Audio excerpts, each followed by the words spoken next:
Hello there and welcome to my YouTube channel, Julia McNeil Crafts. So today I am going to be making a card with the Curious Wonders collection paper pad. Again, this is a part of a demo that I'm doing for Hachanda, so there'll be sort of extra bits in this particular video, but if there's strange edits or I'm referring to the Hachanda website or something like that, that's the reason why it's part of a demo. But hope you enjoy making a card with me. Okay, so for this demonstration I was going to make a card with the Curious Wonders collection paper pad. So this paper pad has 4 different topper sheets, 2 designs, 2 of each, and we have 40 designer papers. So when I design this, I like a focal image when I'm crafting, and when I'm making a card I always tend to like a feature image. So I have these sort of toppers like that. I also love to have a sentiment on my cards, so I've put a whole load of sentiments here on this particular paper here that can be cut up and used to make a card.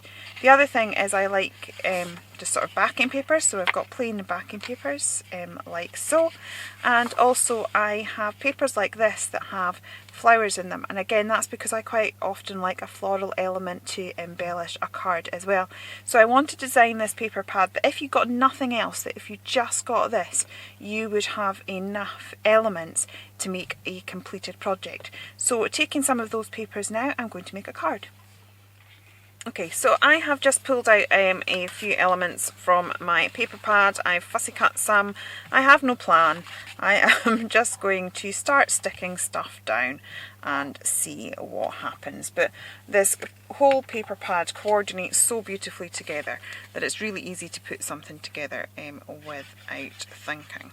Whilst I'm putting this together, I also just want to mention that our Dawn, she did a video where she took half of the paper pad, so I think she took the 22 sheets out of the 44, so she took 2 of each of the main papers and she took 1 of each of the toppers, and out of that she thought she would work out and see how many cards she could make just using that. And she literally just used the paper pad, some blank cards that she had, and her black pen, and she managed to make 34 different cards doing that. That works out at 29p a card, so you can't really complain at that. And obviously I do have a full angel policy on this. As long as you are making something with the papers and you want to sell them, I realise there's not many craft fairs going on at the minute, but I know some of you maybe sell them online and things like that, that's absolutely fine. So if you think about that, 29p a card that she ended up making them for, which is just incredible. So I thought that was quite impressive. I mentioned that these papers have lots of elements to fussy cut out. I had not thought of fussy cutting that element out, but both our Emma and our Dawn did that, so I've totally borrowed the idea off of them, so thank you ladies. You will see that in some of the samples that are on the show, which will be shown to you by our wonderful presenters.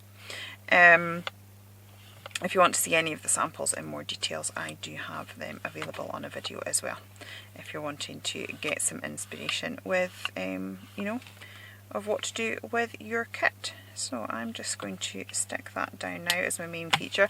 As I said, I'm really not thinking, I haven't put a plan together for this at all. So it's just going with the flow, seeing the pretty things beside me and going with the flow and starting to create with it. So I'm just going to pop that down now. Now I kind of wish that I'd had the diagonals sort of over the image a little bit, so I'm just going to put another lot of those down. So, you know, it is possible to just sit and maybe do a bit of fussy cutting one evening in front of the telly box or something, sitting watching Hachanda. That's what I do. I watch Hachanda while I'm doing my ironing, while I'm doing my fussy cutting or stamping and colouring. So yeah, it's one of those things that you can do whilst watching the telly box. Okay, I'm just going to pop that down and overlap it slightly. Okay, we have a paper that has the Marvellous Chester in it. I just think he is too cute for words. I adore him. I know it's my own images, but I totally adore him.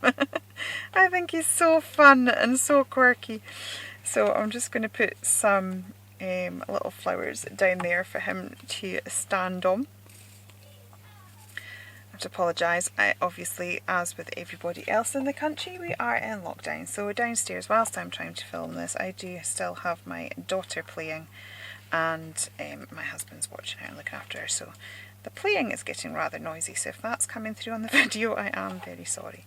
I did have the producer on the phone to me the other day, and she was going, "Do you mind if we phone you?" And I was like, "Yeah, that's okay. But please just do be aware that I have an 8-year-old, so you know she may want to try and drop into the conversation at some point." And so she was fine with that. So I'm sure it's fine if the noises are drifting through whilst I'm filming as well. Okay, I'm just going to put these down. This is a tentfold card, so I've got it opening from the top, just because I felt like it. These are actually 10 by 7 cards that I have, and I just chop them down because sometimes I like working on random sizes, so I've no idea what the size of this actual card is, but I have just sort of, like, there's the other part of it there. It should have been that big, and I just chopped it down. Why not? So I've got some dodgy edges where some of the fussy cutting hasn't quite reached, and so I'm just going to grab some of these fussy cut elements out just to cover those. I'm just going to maybe make a bit of a frame with that, maybe have that coming off there. Yes, I think we could, but I might just want another one. So when I am fussy cutting, I move the paper and not the scissors. I also cut way back here, and the reason being that sometimes if you try and go in with the tip like this and cut like that, that's when you maybe get a jaggy line and it looks it looks like you've cut it yourself. If you want a nice smooth edge, have your scissors cutting from at the back of the scissors. As I said, move the paper and not the scissors, and you tend to find that once you've done that a wee while, you can build up quite a bit of speed at doing that. So I am just going to, let's just stick these flowers down. Okay, and I've also cut out a couple of little sentiments, so I will put that down as well. Oh, sorry, I'm losing the ability to speak, it seems. But yeah, we're getting there. Getting there. So very quick and easy to make a very quirky and effective card, and as I said, perfect for budget crafting as well, or for sort of mass producing. Actually, I think I'm going to have that down there now. I've changed my mind. After cutting that out, I'm going to chop a bit off. Yeah, and what I might do is put the other half of that flower. I've not stuck Chester down yet. We'll resolve that in a minute. And I will just maybe stick that other flower up here somewhere. Maybe like so. Yeah, I think that'll do. Okay, and then I'm going to stick Chester down, and then I am just going to add the sentiment and do a little bit of detail with my black pen. So as I said, this is literally the paper pad, a card blank and some glue and a black pen, and I think most of us own a black pen. And yeah, that's all you need to create a fabulous card. So again, I'm going to do the edging around the edge of the card. I just do always find it helps to frame it and bring the eye in. So it's something that I like to do. You'll end up seeing me do it regularly. For those of you that know me are probably sick of seeing me doing that, but you know, needs must. Those on my design team are like, no, you can't take Julia's black eye pen off her. That would, you know, if you're ever asked about your desert island crafting supplies, black pen would be one of mine. Can't live without it. So I'm just going to put a little sentiment there. I am going to just grab another black pen now. If you're not confident with doodling in the stamp sets, I do have some of my sort of scribbly doodles available as a stamp, but honestly it's so easy to do. I'm not even thinking, I'm just going back and forth a few times, creating a bit of a scribbly border and then just doing some sort of little wiggles over it.